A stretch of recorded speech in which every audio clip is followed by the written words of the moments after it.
நீங்கள் நரகத்துக்கு போங்க, போய் அங்கே யாருடைய உள்ளத்தில் ஒரு பொற்காசு அளவு, ஒரு காசு இருக்குல்ல, ஒரு ரூபா காயின், அது மாதிரி ஒரு தினார் அளவுக்கு யாருடைய உள்ளத்தில் அல்லாஹை நம்பி இருந்தானோ அவங்க எல்லாரையும் கூட்டிகிட்டு வந்துருங்க அப்படின்னு சொல்லப்படுமா.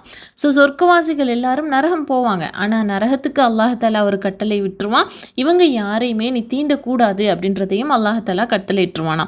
ஸோ இந்த சொர்க்கவாசிகள் போகும்போது அவங்களுக்கு எந்த பாதிப்புமே ஏற்படாது. அவங்க எல்லாரும் யாருடைய உள்ளத்தில் ஒரு தினார் அளவுக்கு அல்லாஹ்வை நம்பிக்கை கொண்டு வாழ்ந்தானோ அவனை எல்லாரையுமே அல்லாஹாலா வெளியில் எடுக்க வச்சிருவானா.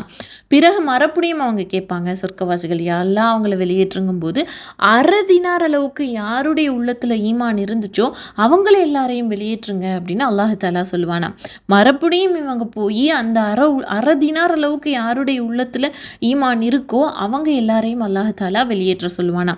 பிறகும் போய் அல்லாஹ்விடத்தில் பரிந்துரை செய்வாங்களாம். அப்போ அல்லாஹாலா சொல்லுவானா, ஒரு கடுகு அளவு ஈமான் யாருடைய உள்ளத்தில் இருக்கோ அவங்க எல்லாரையும் நீங்கள் வெளியேற்றுங்க அப்படின்னு சொல்லிட்டு சொல்லப்படுமா. ஸோ அப்போ அவங்கள எல்லாரையுமே அந்த சொர்க்கவாசிகள் வெளியேற்றி கொண்டுட்டு வருவாங்களாம்.